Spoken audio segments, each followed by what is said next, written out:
Hey guys, and welcome to Dogforge. My name's Paul, and welcome back to our overview of Tasha's Cauldron of Everything.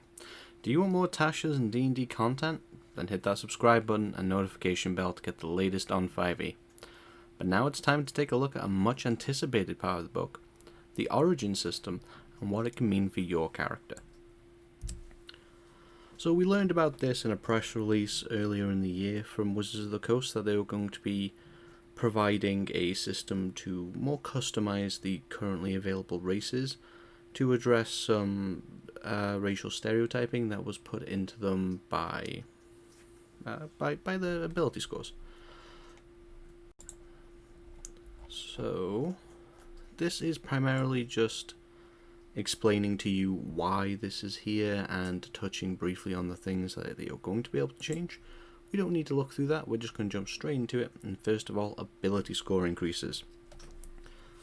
Now, unless you're new to 5e and D&D in general, you'll be familiar with the fact that all races come with certain abilities that they increase. The most common spread for this is +2 to one ability and +1 to another, although there are some races that have multiple +1s, like the human and variant human, the half-elf that has a +2 to charisma and 2 floating +1s, or the mountain dwarf which has 2 +2s. The long and short of these rules is that you basically just take the bonuses that you get from that race. So if you're a mountain dwarf, you take those 2 +2s and you put them where you want them to go. That's really it.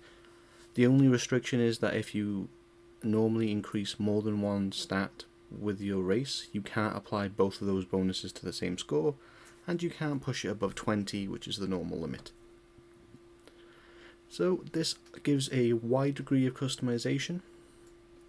A lot of races are now becoming more viable for certain things than they were previously, and some races like the mountain dwarf and the half-elf are going to see a noticeable power bump just because they have those particularly powerful racial stat improvements to begin with.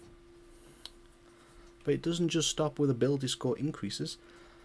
Basically, anything that isn't a specific racial ability, say a passive like resistance, or an active ability like a racial spellcasting, you can now swap these out.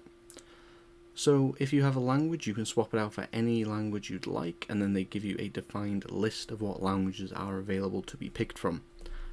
Now, the languages that you can pick from when you swap out a language are Abyssal, Celestial, Common, Deep Speech, Draconic, Dwarvish, Elvish, Giant, Gnomish, Goblin, Halfling, Infernal, Orc, Primordial, Sylvan, and Undercommon. That list was really long, and I don't know why you would ever really swap out Common. That might cause a few issues. And of course there's a disclaimer that your DM can add and remove languages as is appropriate for their campaign setting. Next is proficiencies, and that's a little bit more complex as there's multiple types of proficiency, and it basically boils down to types and how powerful they are depending on what you can swap them for. So if you get a skill such as elves getting perception, you can basically just take that skill and swap it for another skill that you'd like. If you get armor like the mountain dwarves getting medium armor proficiency, then you can swap that for a simple or martial weapon or a tool. Simple weapons can be swapped for another simple weapon of your choice or a tool. Martial weapons can be traded to another martial weapon, a simple weapon or a tool, and tools can just be traded between another tool or a simple weapon.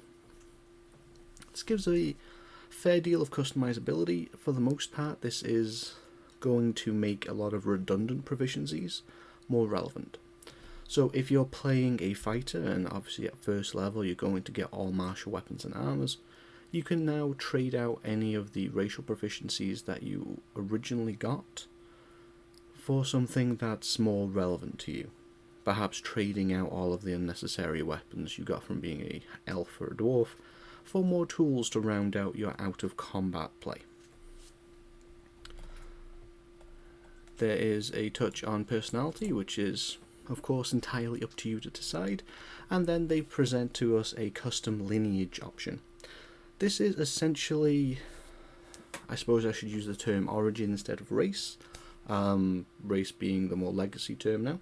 But this essentially gives you the ability to create a custom lineage, a custom origin, a custom race. So you are small or medium, your choice. You describe what you look like. Your creature type has to be humanoid. So you can say that you are in fact, say, a gnome, but you are not actually a gnome.